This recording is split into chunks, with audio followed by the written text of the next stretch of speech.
Halo, perkenalkan nama saya Igusti Ngurah Wisjaya Rusena dari Universitas Udayana dengan NIM 40. Jadi, pada kesempatan hari ini saya akan mempresentasikan tentang kegiatan dari kerja praktek lapangan yang telah saya lakukan. Jadi, saya di sini mengambil suatu topik di mana topik tersebut adalah analisa efisiensi pompa CWP Circulating Water Pump di Unit 1 PT Indonesia Power PLTU Jelanjang Umum. Nah, berikut adalah tampilan dari tempat KP saya, kerja praktek saya. Di sini ada 3 unit dari PLTU-nya sendiri,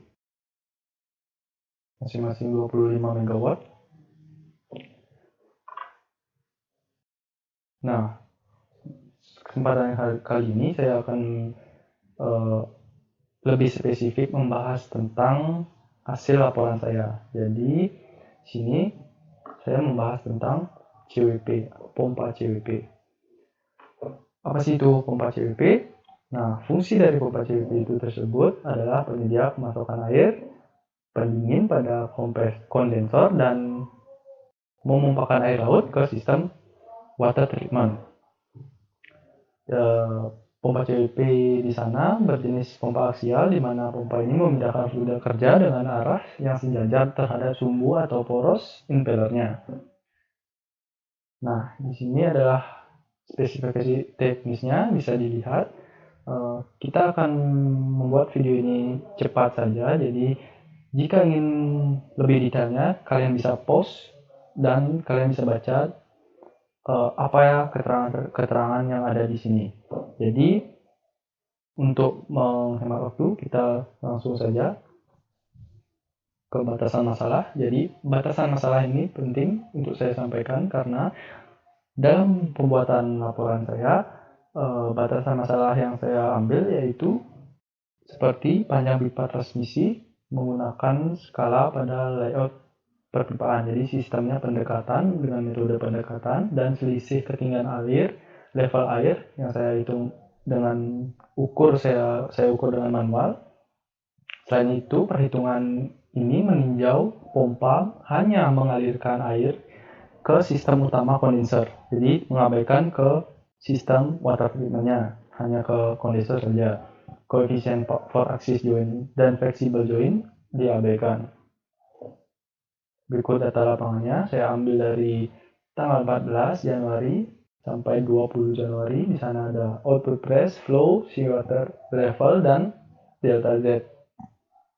Nah, di sini kita menggunakan massa jenis air laut, yaitu 1022,1 kg per meter kubik, dan viskositas air laut 0,000879 kg per meter kubik kuadrat yang saya dapat di ITDC International Tank Conference.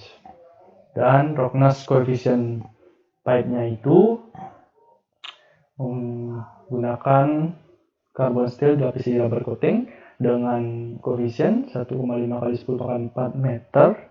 Data ini saya dapat di McGraw-Hill Slurry System Handbook. Lanjut ke perhitungan efisiensi. Jadi pertama kita harus mencari kecepatan aliran. Nah, kecepatan aliran ini kita dapat dari setiap jenis diameter pipa. Di sini kita menggunakan 3 jenis diameter pipa, yaitu diameter 1 meter, diameter 0,63, dan diameter 0,7 meter. Di sini saya kenapa bisa menggunakan 3 jenis itu, karena di lapangan dengan menggunakan 3 jenis diameter itu. Nah, kita menghitung kecepatannya di sini. Di sini ada kecepatannya, dan selanjutnya setelah kecepatan aliran kita menghitung Reynolds number. Kita dapat 3 jenis juga. Kita dapatkan Reynolds number. Setelah menghitung Reynolds number, kita menghitung relative roughness. Jadi di sini kita menggunakan rumus E per D. Nah, setelah itu kita menghitung friction factor.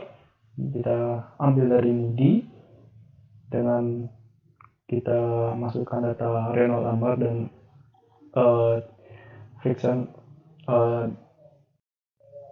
E per D-nya. Jadi kita mendapatkan nilai F3 juga sesuai dengan 3 jenis diameter yang ada. Terus selanjutnya kita menghitung head loss. Di sini head loss kita di intake-nya, karena di intake itu hanya menggunakan belt mount, jadi hanya menggunakan belt mount, kita mendapatkan head loss minornya saja. Jadi dengan menggunakan rumus head loss minor K kali V kuadrat per 2G dapatkan hasilnya. Selanjutnya kita hitung ke head loss pada pipa tekan atau discharge-nya. Di sini juga kita menggunakan ada dua ukuran diameter pipa, yaitu 1 meter dan 0,63 meter. Jadi kita hitung head loss mayornya dan head loss minornya menggunakan rumus head loss mayor, yaitu F kali L per D kali V kuadrat per 2G, dan head loss minor juga sama seperti yang tadi, K kali V kuadrat per 2G. Mendapatkan hasilnya pada sistem head loss pada sistem discharge-nya.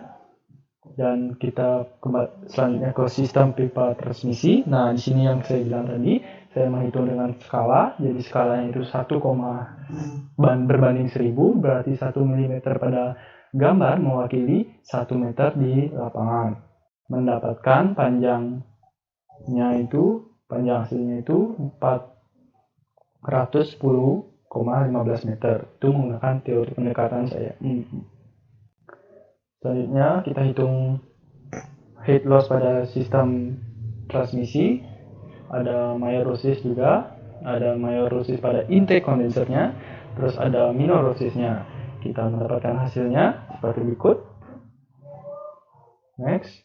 Nah, ini keterangan pada minor losses yang dilalui pada sistem transmisi tersebut. Jadi ada elbow, ada pengecilan dan pembesaran, ada butterfly valve di sana ke full open, jadi cohesionnya 0. Nah, untuk menghitung head totalnya, kita menggunakan rumus delta Z ditambah dengan delta dari pressure-nya, ditambah dengan delta dari kecepatan aliran, dan ditambah dengan head loss yang kita dapatkan tadi, head loss totalnya. Dan mendapatkan head total dari pengoperasian pompa tersebut adalah 20,2521 meter. Jadi itu head totalnya. Untuk menghitung efisiensinya sendiri, kita menggunakan rumus WHP per SHP. Jadi WHP itu adalah water horsepower. Jadi kita menggunakan rumus bara jenis dikali debit dikali head. Jadi mendapatkan hasil 139,1774 kW. Nah, selanjutnya untuk perhitungan SHP kita menggunakan chart yang ada di spesifikasi teknisnya, di spesifikasi pompanya. Jadi menggunakan chart ini kita mendapatkan SHP, yaitu kita masukkan data debit di sana, mendapatkan SHP 255 kW.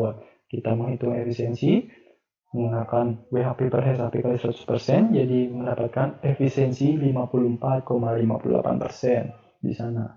Dan penurunannya efisiensi tersebut dari awal, dari efisiensi yang diketahui di spesifikasi, penurunannya ada 34,24%. Nah, kurang lebih seperti itu untuk perhitungan efisiensi pompa CWP di sana. Lanjut, ini adalah hasil perhitungan efisiensi dari tanggal 14 sampai 20 Januari 2020. Ini grafiknya. Nah, ini adalah permasalahan yang saya angkat untuk memberi rekomendasi di sana.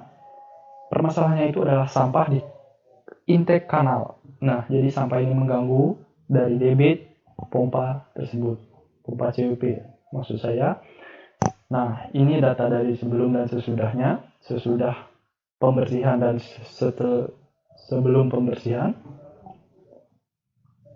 Nah, dengan menggunakan rumus yang sama, saya mendapatkan hasil WHP dan maksud saya efisiensinya itu sebelumnya adalah 45% dan setelah pembersihan yaitu 55,64%.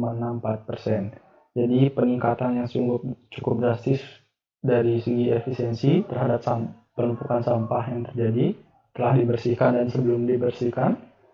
Nah, konsepnya itu saya memberikan rekomendasi untuk pembersihan intake kanal dari sampah yaitu menggunakan sibin. Jadi sibin ini membuat aliran air yang dibuat oleh pompa menuju ke filter sehingga sampah-sampah juga ikut masuk ke mengikuti aliran air tersebut dan masuk ke filter. Jadi terjaring di sana. Seperti itu konsep kasarnya. Nah, kurang lebih seperti itu hasil dari kerja praktek saya atau magang. Terima kasih.